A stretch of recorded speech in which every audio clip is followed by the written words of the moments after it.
Fascist BJP పార్టీని ఓడించి దేశంలో రాజ్యాంగాన్ని కాపాడాలని సిపిఐ న్యూ డెమోక్రసీ పార్టీ జిల్లా కార్యదర్శి చింత భూమేశ్వర్ ప్రజలకు పిలుపునిచ్చారు.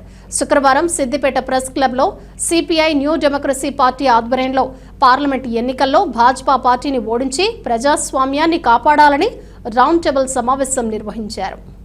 దీనికి హాజరైన వారు మాట్లాడుతూ భాజపా దేశంలో ఉన్న ప్రజల మధ్య విభజన రేఖలు గీసి ఫాసిస్టు పాలనను 10 ఏండ్ల కాలంలో కొనసాగించిందని మండిపడ్డారు.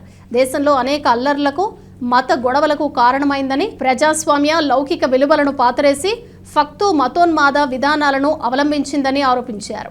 ఈ కార్యక్రమంలో సీనియర్ ఉద్యమకారుడు సత్తయ్య, డిపిఎఫ్ జాతీయ కార్యదర్శి శంకర్, పీడీఎస్యు రాష్ట్ర ప్రధాన కార్యదర్శి ఎస్వి శ్రీకాంత్, విశ్రాంత ఉపాధ్యాయుడు జాన్ వెస్లీ, డిఎస్ఎస్ జిల్లా నాయకులు రఫీక్, సిసిసి విజయ్ కుమార్, నాయకులు రాణా ప్రతాప్, డిబిఎఫ్ జిల్లా ఉపాధ్యక్షుడు శేఖర్ తదితరులు పాల్గొన్నారు.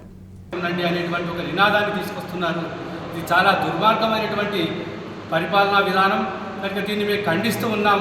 మనల్ని మనం కాపాడుకోవాలంటే తప్పనిసరిగా ఈ దేశంలో ఉన్నటువంటి 90% ప్రజలు ఎవరైతే దళితులు, ఆదివాసీలు, ముస్లిం మైనారిటీలు, స్త్రీలు, వెనుకబడినటువంటి వర్గాల వారు ఒక్కసారి ఆలోచించవలసిన సందర్భం ఈనాడు ఉన్నది.